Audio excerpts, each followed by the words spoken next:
Avery, whose show is this?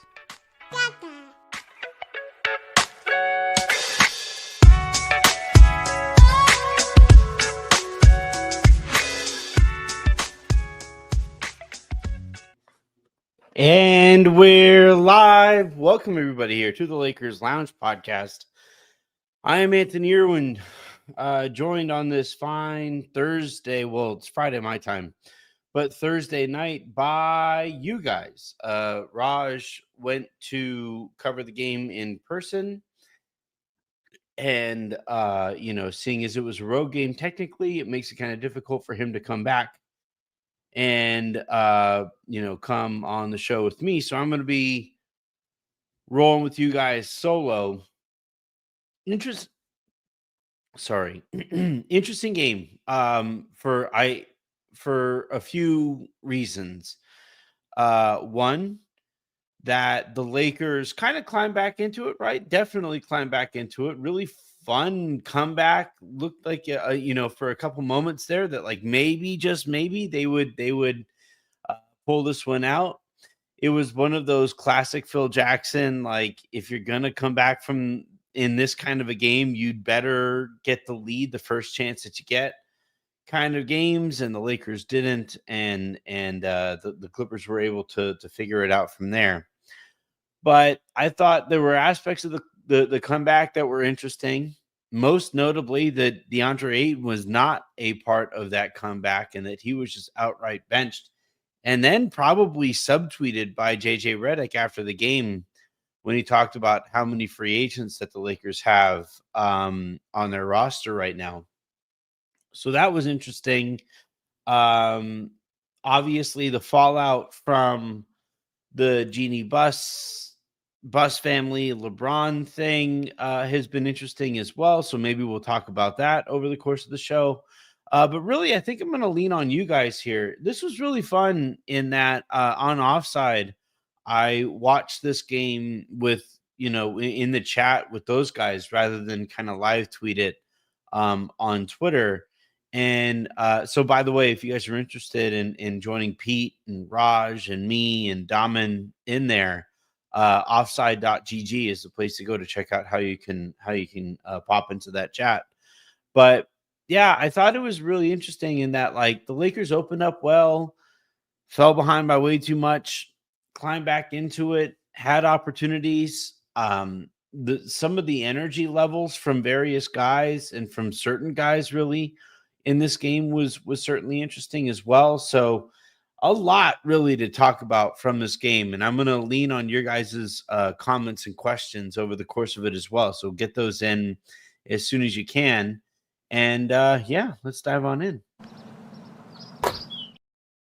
A quick reminder, please hit that subscribe button if you guys are new around these parts. If you guys are watching from Twitter, the place to find the show and be able to tune in live is on youtube.com/@LakersLounge. If you guys are listening to the show in the morning via podcast, please subscribe wherever it is that you get your podcast, preferably on Odyssey, but anywhere works for me. And then get your 5-star reviews on iTunes or wherever it is that you listen to the show. 5-star reviews or positive reviews really help. But especially on iTunes, because that's still the biggest podcast platform out there. All right, let's talk about some of the specifics of this game. 112-104 was the final here. The Lakers fall to 26-17. The Clippers improve to 20-24. In terms of statistical individual performances, Luka led the way with 32 points, 11 rebounds, and 8 assists. Only had the one turnover, but really oddly was a game worst, -17 in this game. I have a couple of explanations for that that we might get to over the course, or that we will get to over the course of the show. For the Clippers, pretty balanced effort, right? You had Kawhi leading the way. He had 24 points. Harden had 18 points, but also dished out 10 assists, had 7 boards to go with that as well. Ivica Zubac, frankly, dominated this game from the center position. He had 18 points and 19 rebounds. He finished with 10 offensive rebounds. That's probably why DeAndre Ayton was eventually benched. And eventually the Lakers were like, you know what? Zubats is killing us to such an extent inside that we'll just go really small and see if we can impact the game that way, and found some success doing so. Jared Vanderbilt was a plus 16 in a game that the Lakers lost by 8. I think that's pretty telling of how poorly the Lakers centers played in this game. But yeah, I would say that like the starting point. Oh, also LeBron played, pretty well by his standards. 23 points on 9 of 19 from the floor, 5 boards, 6 assists, a couple steals, 4 turnovers though in this one. Finished a -7. As far as like individual performances, honestly, like the most impactful player on the court was Zubats. He was just incredible. He had a really good flop late in the game too. When he was, he kind of walked himself under the rim and then did that thing where it's like, oh, I don't have a chance at the ball, so I'm just going to jump forward and yell really loud. And that created an extra possession that led to, I think, John Collins getting to the free throw line. But yeah, it was you know, the Lakers, I thought, started the game with good intensity. Then they went zone, then they brought in Gabe, and that combination of playing kind of a passive defense and then bringing in the smallest player on your roster is just tough. Like it's just not very it's not very appealing as a rotation and as an approach. It's really difficult to go zone against a player as good as James Harden is, because not only can he shoot over the top of the zone, but then you also have lob threats on that roster with John Collins, and Harden was able to find some guys kind of sneaking behind the backside of the zone, and the Lakers like just really kind of leaked points during those moments. And honestly, like in general, whenever the Lakers go zone, it never feels like they're all that confident in it. And it's like, all right, we're going to show you this as a front. It's like a zone veneer where they like show it as a front. And then as soon as, the team that they're playing against runs anything to beat the zone, they then fall back into a man defense, which is kind of an interesting curveball to throw, because the team that you're playing against would run a zone breaker and then have to go to a man offense as well. So it's like I wouldn't go completely away from that approach, especially on sideline or baseline out of bounds kind of situations on occasion. But I don't think that the Lakers zone is as effective as it needs to be to run it as frequently as they do, as like a defense that they call out and run for multiple possessions in a row. I don't think the coaching staff has been very good in implementing it. I don't think the guys really believe in it very much. And just in general, it's just not a very effective defense. And I'm going to go back and rewatch at some point, but it felt in the moment like the Lakers kind of started letting go of the rope, and the beginning point of them doing so was going zone. And between that and Gabe, is just such a disaster. Like Austin needs to come back, frankly, to get rid of the Gabe minutes. Like if you swap out Gabe Vincent's minutes for Austin Reeves in this one, the Lakers probably win this game. And I honestly think that has to be the move whenever Austin comes back.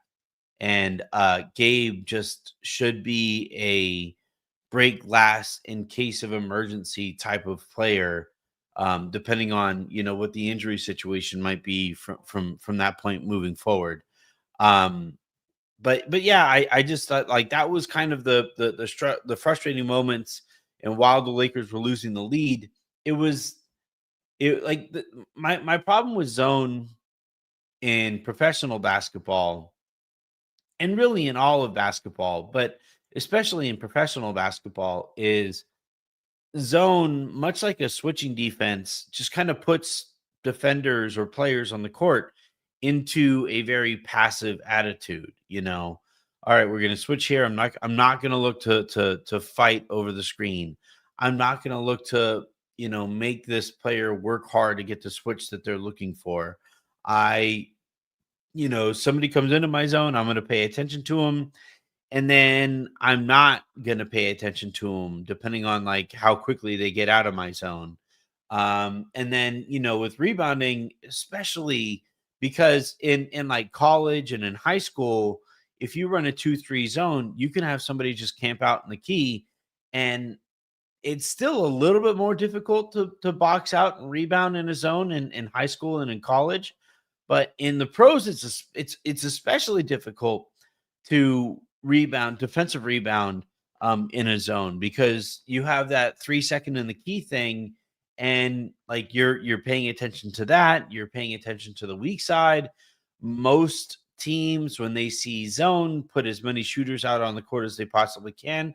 So you're focused on the 3-point line as well. Like if you are just religiously committed to a zone in the NBA, you have a decent chance or an okay chance at not sucking in those moments. Like Miami runs a really tough zone from time to time. That like you watch them play and you're like, okay, yeah, I can kind of see why this zone is effective. But if you run a zone and the starting point is like, please don't knock down too many three-pointers, you're in trouble. And that's kind of the way that the Lakers zone has looked to this point. So I thought going zone, bringing in Gabe, Drew, and I didn't think they played Drew Timmy nearly enough in this game. Jackson Hayes was really bad. Deandre Ayton was really bad. And then, down the stretch of the game, after the Lakers had kind of clawed back into the game, Rui missed a few open shots. Marcus Smart missed a wide open three in the corner. And like your margin for error in climbing back into a game when you put yourself down by like 25, 26 points, your margin for error is as thin as Harrison's hair. And the Lakers just weren't able to take care of business. All right, let's go ahead and take a quick look at some of the individual performances in this one. I'm going to start with Luka because if you're just reading the box score in the morning, you're going to be like, damn, 32 points, that seems good. 11 boards, that seems good. 8 assists, that's good. 3 steals, so he was trying on defense as well. Okay. Like you would think this would be one of those dominant Luka performances, but his shot diet and his shot efficiency in this one was really pretty substandard by his standards. Now, like I will say that most players, you go 32, 11, and 8.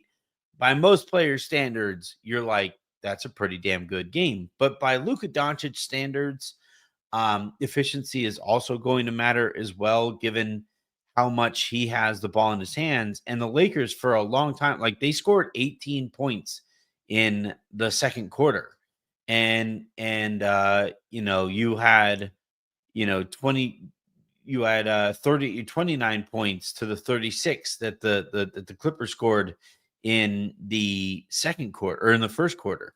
So like, Luka played the entire first quarter, was absolutely cooking in that first quarter, did a lot of his damage in that first quarter, and then really kind of fell off and like never really looked very comfortable on the basketball court, most noticeably in like the very, very last chance that the Lakers had at like maybe making the Clippers sweat a little bit. They got Jared Vanderbilt had a pretty miraculous steal there at half court. Ball finds its way to Luka, and he dribbles up to the 3-point line. He's wide open, every Clipper fan in the arena is like, fuck, fuck, fuck, fuck, fuck, fuck, fuck. Like, no, no, no, no, no. And then he doesn't shoot. He didn't shoot it. He thought that there was going to be some back pressure, didn't look very comfortable, didn't look very confident, passed the ball up, got the ball back, shot a now actually contested three-pointer, missed it, and the game was over. Game was already over before then, but I'm just using this to kind of highlight that I didn't think he was very comfortable out there. But yeah, he shot 11 of 27 from the field. That is really poor by his standards. And he went 3 of 13 from 3-point range. And look, if that is the engine of your offense, then your offense is broken. Then it's going to be really difficult to survive that kind of inefficient performance, playing against a team that was clicking as balanced as the Clippers were clicking. Now look, most nights, you don't worry about it too much. And like you would think that, like, especially like if the Lakers have Austin in there for the minutes that Gabe was playing tonight, they win this game. Like, just that's a good enough production line from Luka, even if it's inefficient. And LeBron played well enough that, like, if Austin goes out there and plays an average game, then the Lakers wind up winning this game. Maybe it takes a different path than than this one did, but like, I thought that the Lakers gave themselves ample opportunity even after digging themselves that 25-26 point hole. I thought that the Lakers gave themselves opportunities to win this thing. And if you have opportunities to win this thing and you've dug yourself a 25-26 point hole, then that would indicate, getting your second or third best player back would give yourself a pretty good chance at winning that game most nights against that team. But still, that was the case. And I thought it was really interesting down the stretch of the game, down the home stretch of the game, that it was actually LeBron being kind of the thrust of the offense.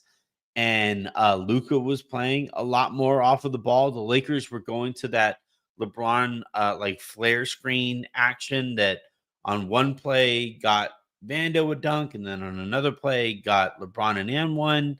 And they were going to that quite a bit. And it kind of makes sense because the Clippers were putting Kawhi on Luka. So you're like, okay, well, if you're going to do that, like, let's take Kawhi out of the play and let's run offense on this side of the court, the opposite side of the court. And the Lakers were pretty effective doing that. And I think they'd be even more effective with Austin out there on the court. So there was a lot to kind of like, piece through, and I can't wait to rewatch this one. With a little clearer eyes on, all right, here's what this guy finished with, what actually was going on there. Because the other thing too that drove me nuts, I know this isn't like a Luka specific point, but another thing that was happening throughout this game that was driving me nuts was like, man, how many layups are gonna miss? Like, Vando missed like 3 or 4 layups. Luka missed a couple of bunnies. Jackson Hayes missed a couple of floaters that he has been making recently. The Lakers shot 13 of 18 from the free throw line. It was a annoying game, and that, like, the Lakers got to within 2 points of this game, and you're like, damn it, if Vando made like half of his layups, the Lakers would be winning. and I'm just like, they're layups, dude. And like, a couple of them were wide open. Gabe missed a layup, and Ayton missed a couple of bunnies as well. It was just one of those annoying games. And I kind of want to give the Lakers a little bit of credit to kind of climbing back into it, but it's also kind of annoying to lose to little brother. So what do you do? All right, I'm going to dive on into some of your guys' questions and comments over the course of the show, which means I will start with the most important sound that we have on this here channel. All right, first and foremost, Laker Pride 6189 writes, honestly, at this point, I have more confidence in having Stevie Wonder describe my outfit than watching Marcus Smart take a three. Dude, he had that, he had a corner three right in front of us, right? Like, for those of us who were watching from home, he had a near side corner three. He was wide open. And it was like, I think it was like a 4-point game when he took it, or maybe a 5-point game when he took it. And you're like, please, not confident, but like, please go in. And he wound up, clanking it. And then, the ball kind of farts out. Clippers go the other way. And I think they get a bucket, if not an and one. And you're like, ugh, that's annoying. There was another weird play, a weird review in this one where Marcus should have been shooting free throws. The Clippers challenged the play, and then the referees decide that Marcus fouled whoever, the guy, what's his name? Jordan Miller. They decide that Marcus fouled Jordan Miller on the rebound beforehand. And my question is, like, how far back can those reviews go? Because, like, if you're saying, all right, we're going to basically analyze the entire possession before the attempt that a foul was called on, then you can find a foul on basically any play to decide the outcome of any review that you want. So it was really weird. Like, normally the comparison that I would kind of draw here is in the NFL. Once a possession starts, you cannot, challenge a play any longer, right? And in the NBA, possessions aren't as clear cut, or like, plays aren't as clear cut. But to me, once you've moved on from the previous call, you can't use that previous call to overturn a shot that just takes place. Because like by this standard, a player can get absolutely decked on a 3-point opportunity, but if a moving screen led to that player taking that three, then it wouldn't matter if that player got decked on an open three.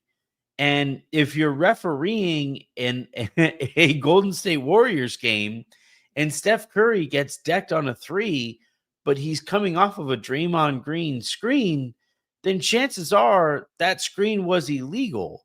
And I don't know if the league really wants to open that can of worms. So that was a really weird call, kind of a crucial one, right? Because it was a 4-point swing. You go from Marcus Smart shooting 2 free throws to the Clippers shooting 2 free throws on the other end.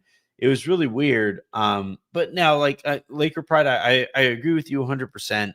Marcus's offense has just completely fallen off of a cliff. The Lakers really miss Austin in this specific regard, especially with Jake LaRavia in the starting lineup, providing some of the defensive energy that the Lakers were missing while Rui was starting. So we did see Austin with a fresh haircut. A lot of fresh haircuts on that Lakers roster tonight, getting ready for that Amazon Prime game, getting ready for the long road trip.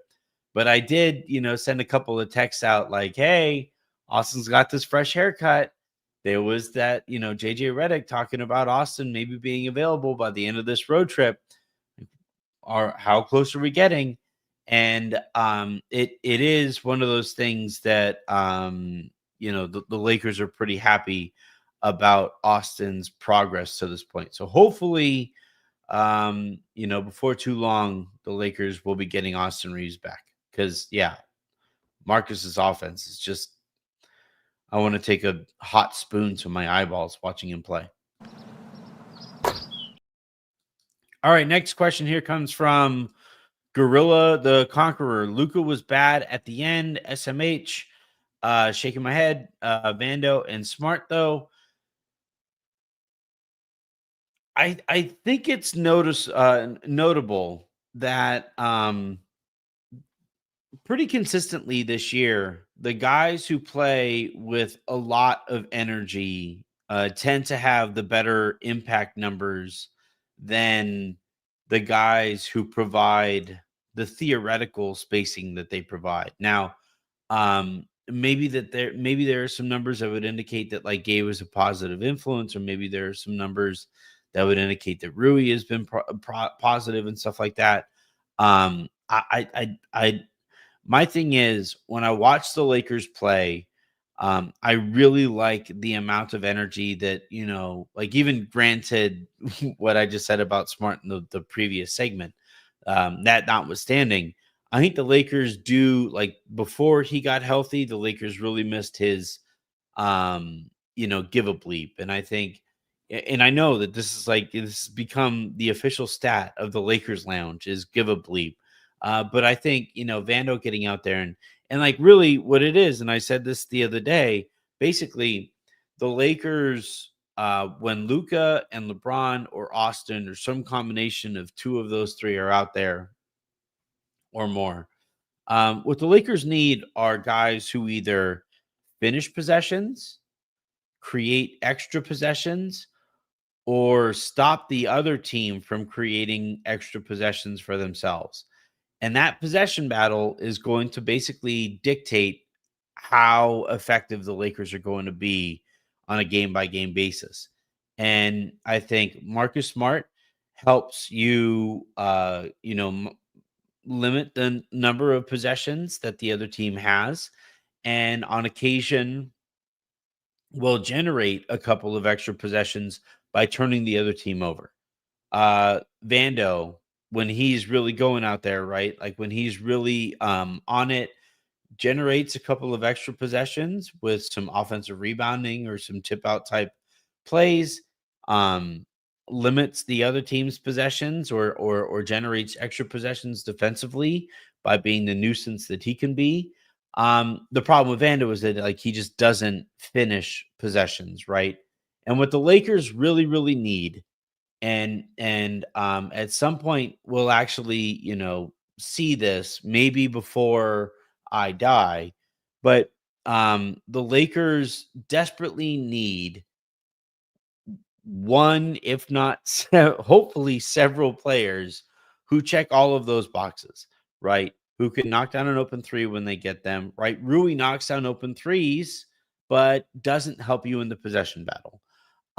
Jake LaRavia helps you in the possession battle, not consistent enough as a 3-point shooter.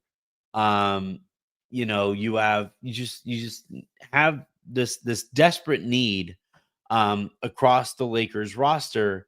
And hopefully, whether it's at this trade deadline or this upcoming offseason, hopefully the Lakers start thinking about it in those terms so that, eventually they can start winning on more of the margins because I also thought that Luka wasn't very good at the end of the game. I also thought that Luka was probably not very good at the end of the game because he didn't have the ball enough at the end of the game.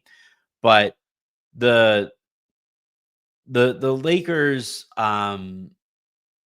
desperately need one player who does all of those things, limits the other team's possessions, generates extra possessions, and finishes possessions. You look back at those 2018, 2019, or the 2019 and 2020 team, you had Dwight, who limited the other team's possessions because he was a great defensive rebounder and anchor of the defense. He finished possessions as a lob threat when he was feeling good, and generated extra possessions by tipping the ball out from the offensive boards. You had Anthony Davis checking all of those boxes. You had Danny Green checking all of those boxes. You had Alex Caruso checking all of those boxes. Even Kyle Kuzma was checking those boxes. So like when you kind of go back and you find and you look at that 2019-2020 team and you see the extent to which they frankly dominated a lot of those playoffs, like that's probably why. The reason why is that LeBron and AD were incredible, but also they had role players that checked all of those three boxes, and they had several of them. And this team basically, since the Russell Westbrook trade, has not had anybody who checks any role players who checks all three of those boxes. All right. Justin Tyndall writes, so sick of this shit. 2 years under Ham now year 2 with JJ. What's changed is absolutely nothing. Hope Walter changes coaches and GM after the season. I don't know that I would bet on that. Look, if the Lakers like miss the playoffs, then yeah, I would say there's a pretty decent chance that one of GM or head coach are swapped out.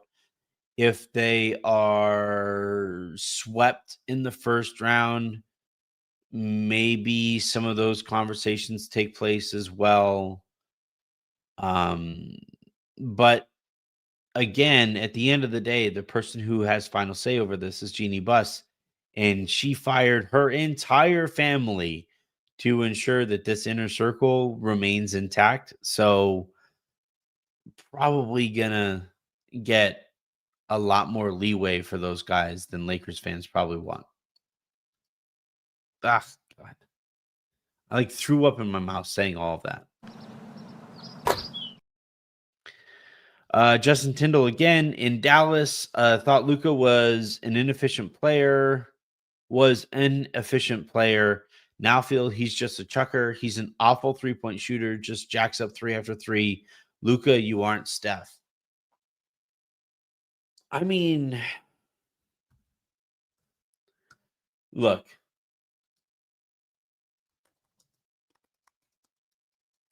I'm just pulling up Luka's stats.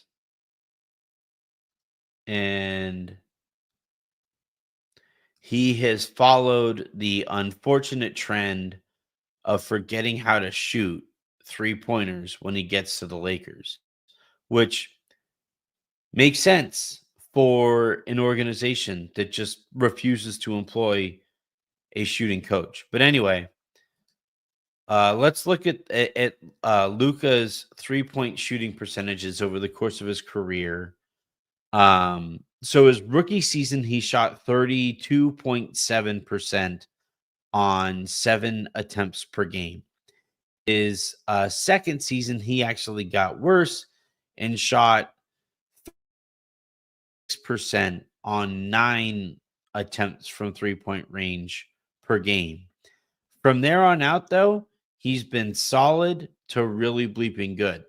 So from his third season, he shot 35%, which is solid, on 8.3 attempts per game. Next season, 35.3% on 8.8 attempts per game.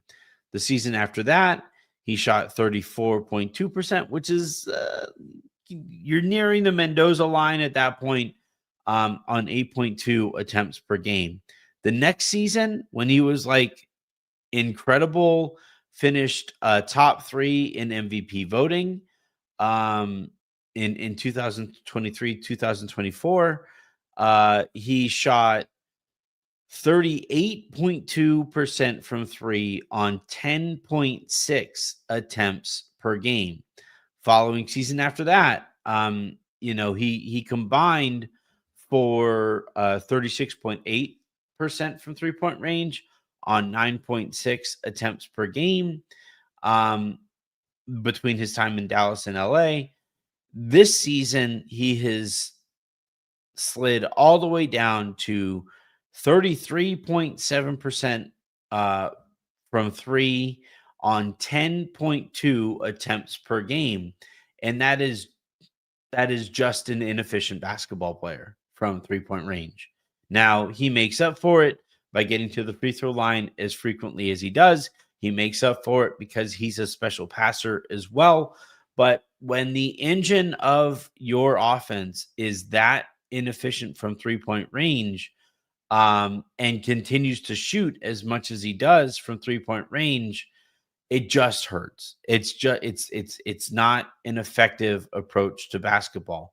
Now it's tough because on one hand you're like, Luka, trust your teammates, but then he passes the ball and it's like, fuck, it's Marcus Smart.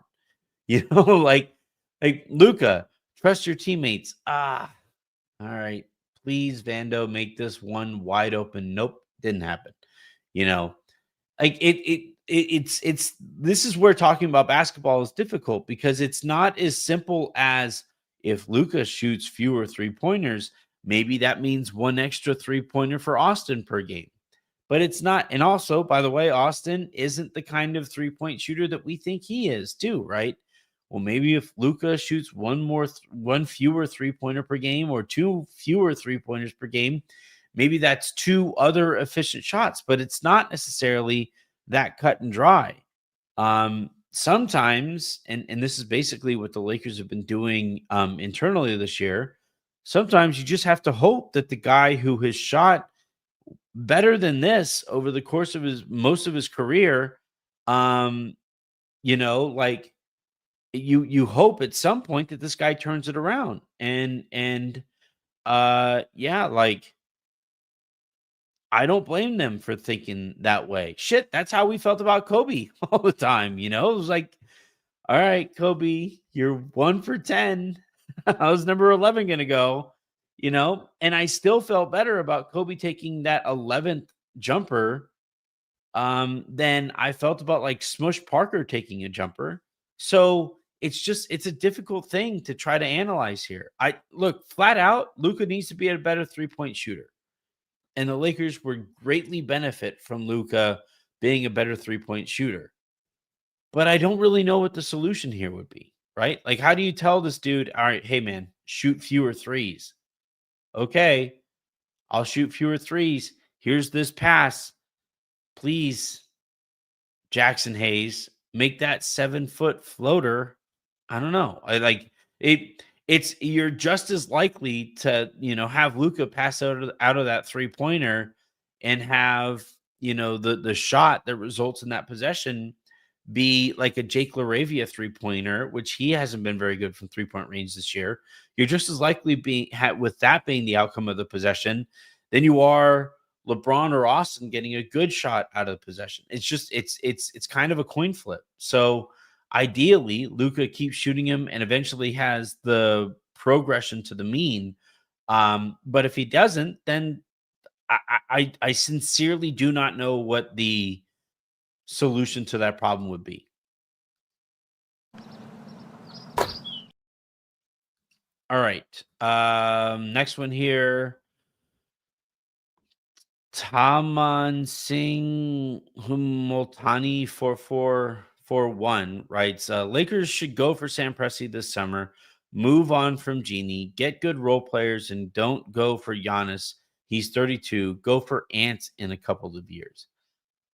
Much like my response to the previous question is like, that's a lot easier said than done, right? Like, I think it's altogether possible, if not probable, that the Lakers were only sold when they were by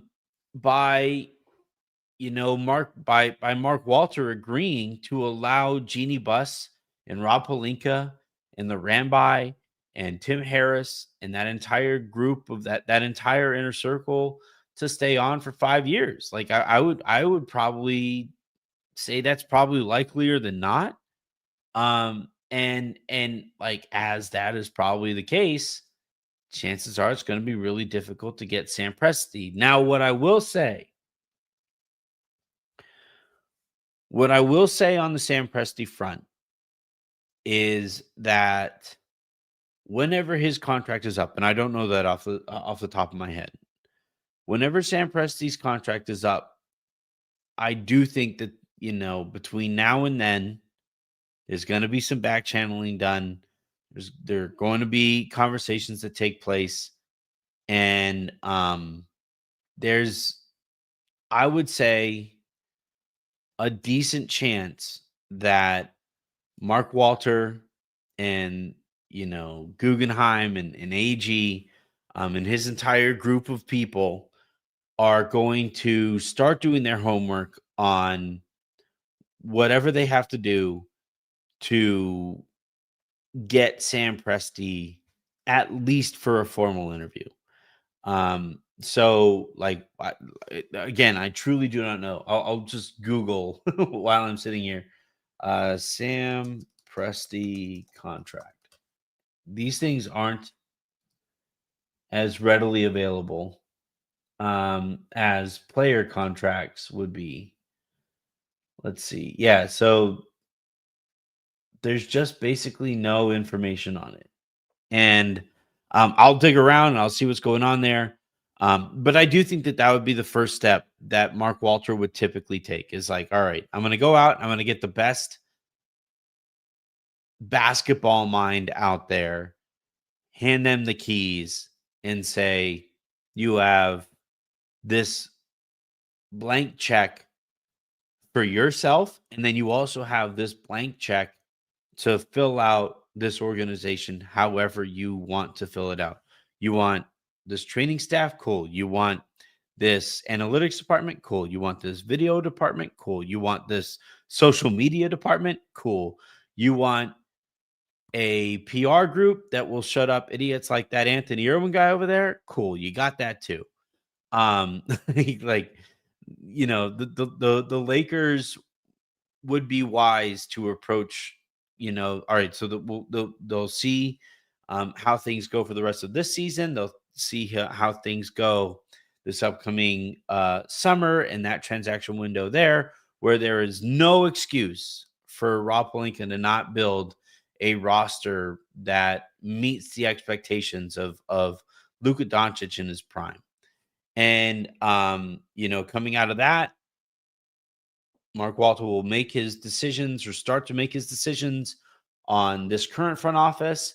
He'll start doing his homework on what it would take to fill out, the Monstar front office that he employed with the Dodgers when he took them over. And we'll see how long that takes, what that looks like, and all of that good stuff. But we're probably, a little ways removed from all of that. As far as like, go for Ant. I mean, it'd be fun. We've taken the city of LA has taken more from Minnesota in the past, I guess. I don't know. That was a mean thing to say. I'm gonna go to bed. I have a lot of friends in Minnesota. I'm gonna pay for that one. I'm gonna get a lot of texts in the morning for that one. All right. I'm going to cut this one somewhat short here tonight because tomorrow I am going to be recording an episode of The Hook with Pete. We're going to be talking about the basketball that the Lakers have been playing recently. We'll be talking about the basketball that we would like to see the Lakers play when Austin comes back. We will talk about this ESPN article about the Bus family and Jeannie Bus and LeBron and all that stuff. It'll be a loaded episode tomorrow that we'll be recording at a little bit earlier than we normally do. I have a doctor's appointment tomorrow to hopefully clear up these sinuses and allergies and all of that stuff. And until then, and until the next time you guys hear from us, I'm Anthony Irwin saying have a great rest of your day. Make somebody else's, and I will talk to you tomorrow.